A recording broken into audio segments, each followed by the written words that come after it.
Is this just the tip of the iceberg of powers we've always dreamed we possessed hidden within us? Later, he told us that anybody could learn this. God had given us all the yin-yang polarity, but it takes discipline and meditation to awaken and control it. And you must be very aware of your emotions. This energy can be dangerous. It can kill as well as heal. Then he asked for our newspaper.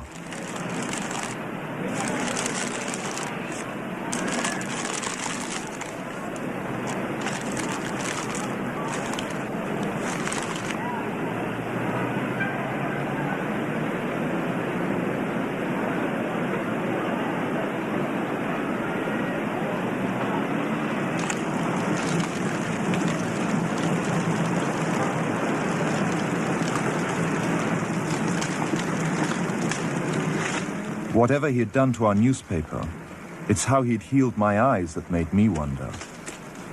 What do these people living in the shadows of the volcanoes still know that we of the West have forgotten? When he heard we'd shown this footage in public, he was very upset and refused all our future efforts to contact him again. As the years passed, we sadly resigned ourselves to never seeing him again. My brother Lorne never did, for by 1997 he was already dead, when I again found myself with DJ, now treating me for an eye problem. But it wasn't this that brought me back. He had tracked me down out of the blue and invited me to tell me a story. He'd just returned from 2 years on a deep meditational journey, alone in the heart of Borneo. Amongst his revelations, he had seen, he said, how history was moving on into great change, and the old wisdom was vanishing. So he'd called me back to film just enough of him to remind us that we all have undreamed of powers sleeping within us, and that there's nothing special about him except for his training in waking them. Grounding this patient, my cameraman Joe is having to use all his weight to keep contact. But she is pushing him away. He seems able to control the amplitude of this chi, like a dimmer switch, and it causes uncontrollable responses in the patients and their grounders. I can barely keep my hand on you. It must fly off, the electricity so strong. This mother unwittingly grounds her child. He won't sit still, so she's asked to hold him and grin and bear it. Sometimes signs of this passing energy can be seen in the transmitter too. He says that what he does is no more supernatural than an electric eel, which also knows how to harness its yin and yang energies. Yin yang, positive and negative, you know. And my positive from here and my negative from here. And we meet together, it can get like electricity. And is this because you're special? You have a special sort of it's meditation every day. It's meditation that does it? Meditation every day. Like a yoga. But I study about 18 years. 18 years? 18 years, from my child before. Can you project this energy through your hands only, or through other things as well? Only my hands. Only your hands. Like you can touch me, like this. It's nothing, okay? It's my burn. Just like this.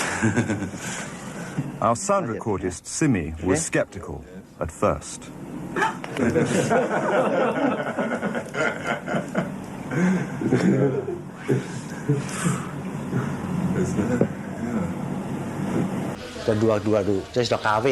This chi stuff is only the surface, he says, of the real adventure beneath, in the meditational technique, which at one time, when he taught it, dozens of his students were trying to master.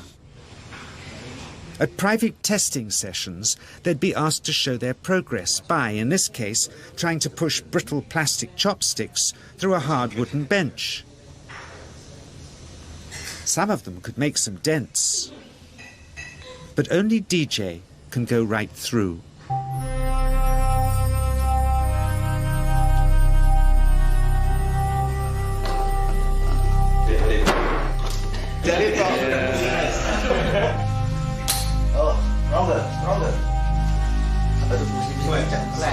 An easier test of projecting chi through the palm of the hand, he says, is by smashing the contents out of an unopened bottle. Yes, sir.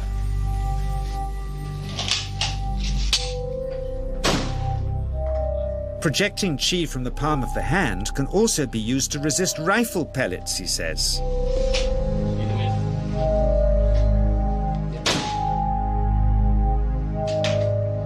First, you learn to distinguish between yin and yang chi in your body. Then how to pool it in your navel chakra. Then how to project it, he says. And it's the proportionate mixture between yin and yang which accounts for different effects, like pulling or pushing objects or igniting them. Then he gets really strange. He says that mastering yin chi is the key to the spirit world. So I invited a small group of scientists back from the United States with measuring equipment to test if DJ was for real. And if so, where might this energy belong on the electromagnetic spectrum? Catherine Cook, CEO of the Mind Science Foundation in Texas. Dr. Roger Nilsson, a Swedish medic and international racing sailor. Dr. Greg Simpson, a physicist from New York's Albert Einstein University. And Andreas Polak, one of DJ's Australian students. The visitors are confident they'll uncover him as a fraud in no time. Greg is the first guinea pig, and he's uncomfortable about showing that he can feel anything at all. Dr. Roger doesn't know what to expect.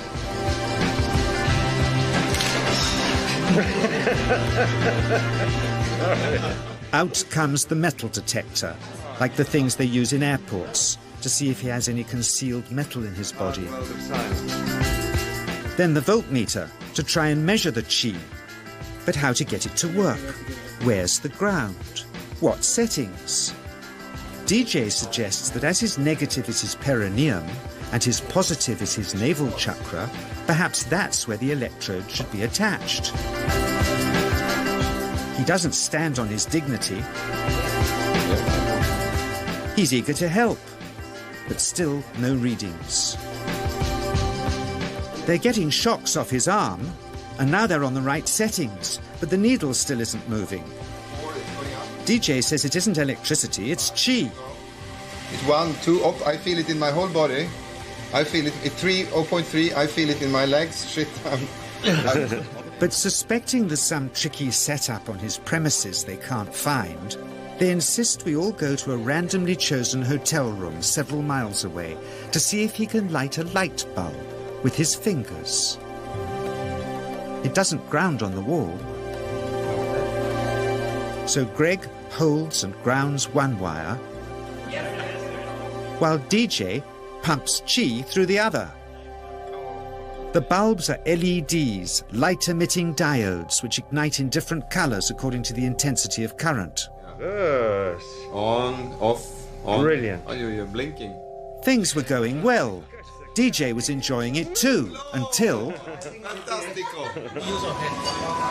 he invited us all out to lunch at his local, where he tried to push a chopstick through the table. He couldn't get it through the Formica surface, so he came up through an inch of wood from underneath. Yes.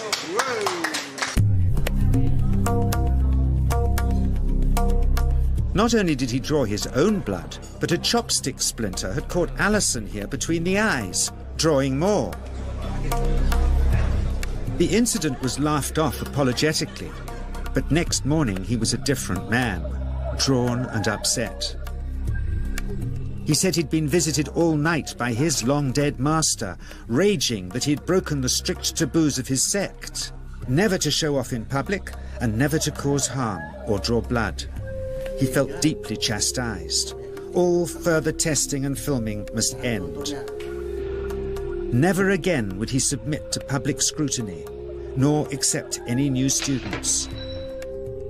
He would sink from sight and continue his healing in obscurity, as he had done since before we met him in the early 80s and had always told us was right. I realized that for science there's nothing conclusive here, nor for me really, who for years has felt this powerful energy flow through me and the patients I grounded for him, and seen what else he can do. Nothing conclusive, except for his healing successes and the wonderfully hard to believe.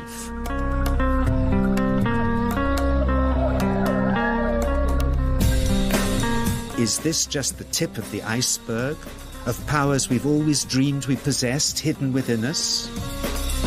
To hints of extraordinary powers we've always suspected we had, suggesting our range is beyond what we yet dare to believe.